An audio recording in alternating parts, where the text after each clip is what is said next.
방 안에서 잠시 자신의 운수를 점쳐본 홍계관은 얼굴빛이 어두워졌다. 어허, 이런 억울한 일이 있나. 한숨을 쉬던 홍계관은 또 한 번 신중하게 점을 치고는 안도했다. 옳거니 나를 살려줄 사람은 황씨 성을 가진 사람이구나. 홍계관은 사람의 앞날을 예측하는 신통한 능력으로 종종 사람의 화를 면하게 해주어 그 이름이 널리 알려져 있었다. 그날은 홍계관 스스로 자신의 신수를 점쳐보았는데 훗날 자신이 사형당할 운세라는 점괘가 나왔던 것이다. 황씨 중에 형조판서에 오를 만한 인물을 찾아봐야겠구나.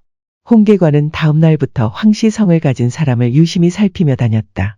하지만 그가 만나는 황씨들 중에는 형조판서에 오를 만한 인물이 없어 매번 실망에 실망만 거듭했다. 그러던 어느 날 황희 정승에게 아들이 여럿 있다는 소식을 듣게 되었다. 홍계관은 그 길로 황정승 댁을 찾아갔다. 홍계관은 황정승을 찾아뵙고 아드님들의 신수를 봐주러 왔노라 공손하게 아뢰었다. 홍계관의 명성을 익히 들어 알고 있던 황정승은 곧 아들들을 불러 모았다. 황정승의 큰아들부터 차례로 신수를 살피던 홍계관은 셋째 아들 황수신을 보고서야 안도의 한숨을 쉬었다. 홍계관은 황수신 앞에 무릎을 꿇고 앉아 절을 하며 말했다. 도련님께서는 앞으로 형조판서의 자리에 오르시게 될 것이옵니다. 그런데 그때 분명 소인이 사형당할 처지에 놓여 도련님 앞에 나타날 것입니다. 하오니 지금 이 자리에서 저를 살려주시겠다는 각서 한 장만 써주십시오. 황수신과 다른 형제들은 홍계관의 엉뚱한 말에 한바탕 웃음을 터뜨렸다. 자네가 이 나라 제일 가는 명복이라 들었거늘 그것이 헛소리인가 보이.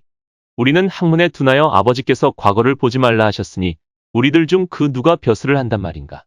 아니옵니다. 분명 벼슬길에 나가실 것이옵니다. 하오니 소인의 청을 거절하지 말아 주십시오. 홍계관은 형제들의 비웃음에도 아랑곳하지 않고 각서를 써줄 것을 청했다. 그러나 황수신은 그런 일은 없을 것이라며 홍계관의 말을 들어주려고 하지 않았다. 보다 못한 황정승의 아들을 꾸짖었다.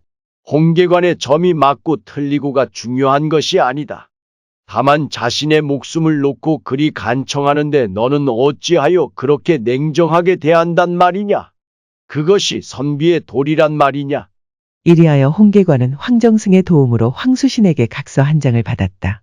그로부터 몇 년의 세월이 흐른 후 홍계관의 소문은 대궐에까지 알려졌고 마침내 세조의 귀에까지 들어갔다. 세조는 원래 미신을 믿지 않을 뿐더러 무당이나 점쟁이를 혹세무민하는 자들이라 하여 경계했다. 그런 세조에게 홍계관의 존재가 달가울 리 없었다.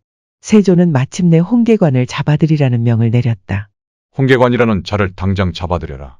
임금 앞에 끌려온 홍계관은 무릎을 꿇고 엎드렸다. 그래, 내가 점을 잘 친다는 홍계관이냐? 소인의 점이 잘 맞는지는 모르겠사오나 이름이 홍계관인 것은 맞사옵니다.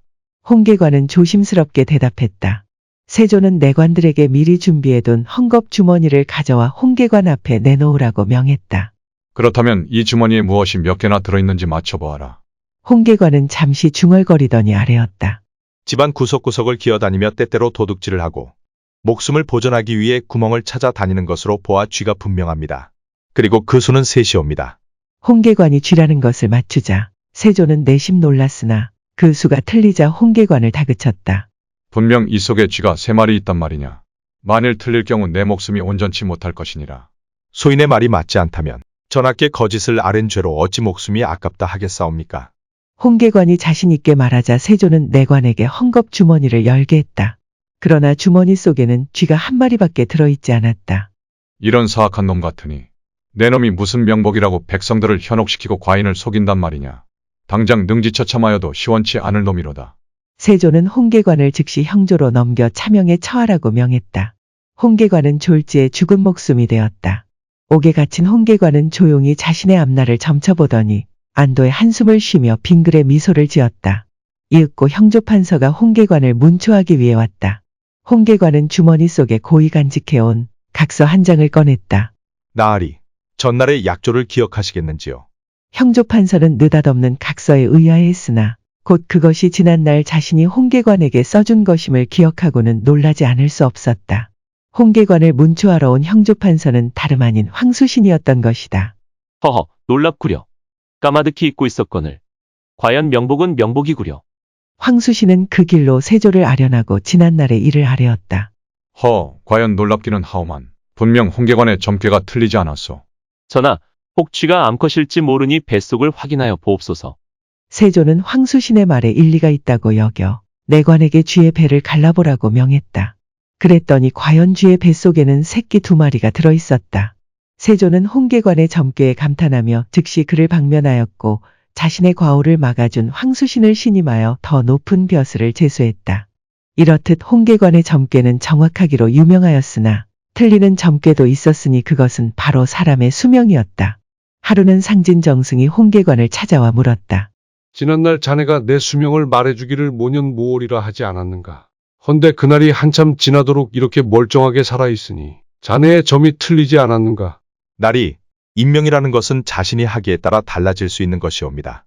혹시 나리께서 덕을 베푸신 일은 없으신지요? 글쎄, 내가 무슨 덕을, 지난날 길을 가다 순금으로 만들어진 금잔을 주워서 주인을 찾아준 적이 있었지. 그 주인 말이 자신은 대전수락관 별감인데 자식의 혼사가 있어 업에 한 쌍을 몰래 갖다 쓰고는 돌려놓으러 가던 중 잃어버려 노심초사하고 있던 중이라 하면서 나에게 생명의 은인이라고 감사하다고 한 적이 있었지. 나리, 다른 사람의 목숨을 살리신 일이니 그 정도면 충분히 수명을 연장하고도 남음이 있습니다. 그렇다. 복은 베풀면 자신에게 돌아온다. 그리고 운명은 정해진 것이라고들 하지만 운이라는 글자는 움직인다는 뜻이 있듯이 운명은 우리가 만들어가는 것이다. 홍계관도 결국은 자신의 운명을 적극적으로 개척하여 화를 피한 것이다. 오늘도 영상을 시청해 주셔서 감사합니다. 모두 화이팅!